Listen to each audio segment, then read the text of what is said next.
मेरी परेशानी बहुत बड़ी थी, मेरे पास घर नहीं था, मेरे सब काम रुके पड़े थे, मेरी तबीयत भी बहुत ख़राब थी, पथरी थी पित्ते में, दर्द जिसकी वजह से दर्द बहुत होता था, परेशान होती थी मैं, कोई देखने वाला नहीं था, सबने साथ भी छोड़ दिया था मेरा। मम्मी पापा की डेथ हो चुकी है, मुझे दानिश भाई मिले, फिर उन्होंने मेरा ऑपरेशन करवाया। मैं ब्लाइंड हूँ, मेरा ट्यूमर हो चुका है, डेले निकाल दिए गए मेरे, 2 साल की थी।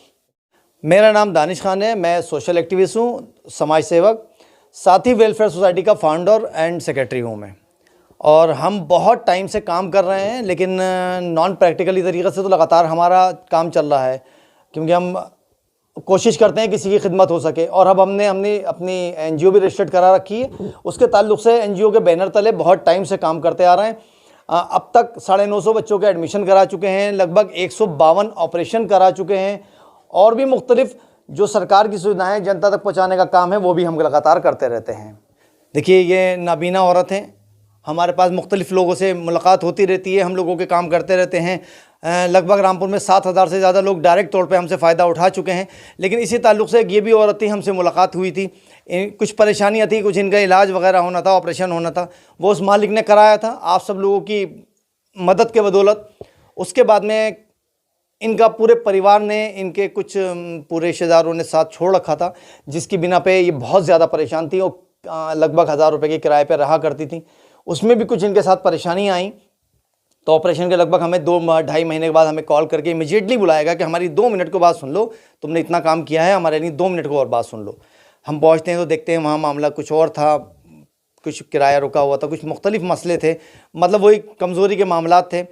फिर हमने इनको कहीं पर किसी जगह पे इनको रहने की जगह का इंतज़ाम कराया, जिसमें इन्होंने लगभग 20 महीने के या 22 महीने वहाँ पर रहीं, लगभग 2 साल के आसपास, और निःशुल्क रहीं। किसी ने 1 रुपया इनसे नहीं लिया गया, बल्कि इनकी किसी द्वारा कोई भी मदद की जा सकी, जो भी पॉसिबल हुई, इनकी हरदम मदद की गई। संस्था से मदद नहीं की गई, नहीं, इसमें यहाँ पे मैं आपको रोकना चाहूँगा, संस्था के द्वारा 1 रुपये की मदद नहीं की गई, क्योंकि हम किसी को ना तो कैश देते हैं ना कैश लेते हैं। तो ये हमारे पर्सनल जेबों से हमने अपने खर्च किए, अपने ज़ाती जेबों से खर्च किए, और अपने पास से खर्च किए, हमारे सदस्यों ने खर्च किए, लेकिन किसी ने संस्था से 1 रुपया इसमें खर्च नहीं हुआ। क्या मदद हुई? मदद ये हुई, जब इन्होंने हमें बताया, परेशानी की बात हुई, जब बात लंबी हुई तो उन्होंने बोला हमसे कि हमारे साथ ये परेशानी है कि मेरी वालदा जो थी एक सरकारी नौकर थी, गवर्नमेंट टीचर थी, और उन्होंने बहुत मैं शान की ज़िंदगी काटा करती थी, लेकिन उनके इंतकाल और मेरे फादर के इंतकाल के बाद में मैं बहुत परेशान हो गई और मेरा कोई भी नहीं है, तो बहुत बुरे मामलात थे। फिर हमने इनसे पूछा गछा, हमने तस्दीक करी, मालूम की, BSA ऑफिस गए, वहाँ बहुत टाइम गुजारा, मालूमात की, लोगों से मुलाकातें की, बात रखी। उस मालिक का करम है और आप सब लोगों की दुआओं से हम उसमें कामयाब हुए, हमने इनकी पेंशन इशू करा दी। ये खुद टोटल ब्लाइंड है, इनकी पेंशन नहीं बन के देती थी। फिर हमने पेंशन बनवाई, तो उसके बाद में इनका मांगा गया संरक्षक। ये मैं बता रहा हूँ आपको, 1.5-2 साल पहले की। तो 1.5 साल हमने इनका केस लड़ाया बैंक से संरक्षक के लिए।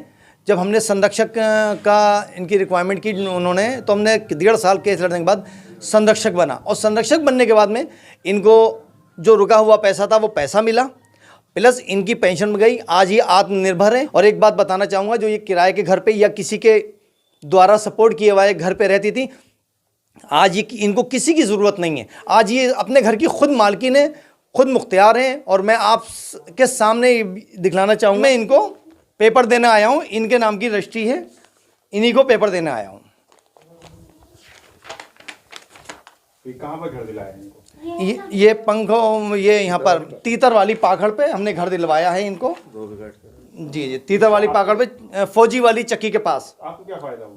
हमें कोई फ़ायदा नहीं है। जो हमारे सोसाइटी की टीम को है उनको भी कोई फ़ायदा नहीं होता। ये खिदमत खल्क का काम है, समाज हित का काम है, जो समाज सेवक का काम होना चाहिए वही हम काम करते हैं। शिवा नहीं कहते इन्होंने, इनकी तो कुछ कह ही नहीं सकती मैं। मेरी परेशानी बहुत बड़ी थी, मेरे पास घर नहीं था, मेरे सब काम रुके पड़े थे, मेरी तबीयत भी बहुत ख़राब थी, पथरी थी पित्ते में, दर्द जिसकी वजह से दर्द बहुत होता था, परेशान होती थी मैं, कोई देखने वाला नहीं था, सबने साथ भी छोड़ दिया था मेरा। मम्मी पापा की डेथ हो चुकी है, बच्चे छोटे हैं और कोई था नहीं। फिर मुझे दानिश भाई मिले, फिर उन्होंने मेरा ऑपरेशन करवाया, फिर उसके बाद भी मैंने उनको बताया कि मेरे साथ ऐसे ऐसे परेशानी है, मेरे पास घर भी नहीं है, तो फिर उन्होंने घर भी दिया, जिसमें मैं 1 साल 10 महीने रही। उसके बाद फिर इन्होंने मेरे सारे कोर्ट में केस लड़े, जो मम्मी की पेंशन मेरी नहीं हो पाई थी, जिसकी वजह से मैं 4 बार इलाहाबाद भी जा चुकी थी। यहाँ वाले बहुत सब परेशान करते थे, वहाँ वाले कहते थे कि आप यहाँ क्यों आती हो, आपका डिपार्टमेंट वहाँ का क्यों साथ नहीं देता। मैं कहती थी यहाँ वाले सुनते नहीं थे, बस ये घुमाते थे किधर जाओ उधर जाओ। इलाहाबाद से मैं जब वहाँ से परमिशन लेटर लाई तो इन्होंने फिर मैंने ला के फिर दानिश भाई को दिखाया, तो इसके वजह से दानिश भाई ने सबसे बात करी, सब वकीलों से और सबसे दौड़ भाग करी, जिसकी वजह से आज अल्लाह का शुक्र है। दानिश भाई को दुआ ही निकलती है दिल से, और दुआ तो बड़ी तो कोई चीज़ ही नहीं है। मुझसे कुछ नहीं लिया है, मुझे तो अब तक दिया ही है, और अभी भी मैं इनसे कुछ भी मांग लेती हूँ। जब भी मुझे ज़रूरत होती है मैं इनको फ़ोन कर लेती हूँ, बुला लेती हूँ, मांग लेती हूँ। नहीं, मैं ब्लाइंड हूँ, मेरा ट्यूमर हो चुका है, डेले निकाल दिए गए मेरे। कब से दिक्कत है आपको? 2 साल की थी।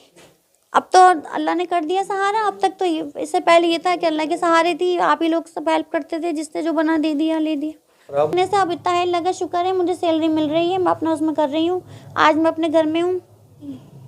अब तक तो ये था कि जिसको पता था, मैंने मांगा किसी से नहीं, जिसको पता था कोई जिसने दे दिया मैंने ले लिया, दिया ना मैंने किसी से मांगा। हाँ, जब मैं खटकान मोहल्ले में आई थी, यहाँ मुझे बहुत हेल्प मिली। ठीक है।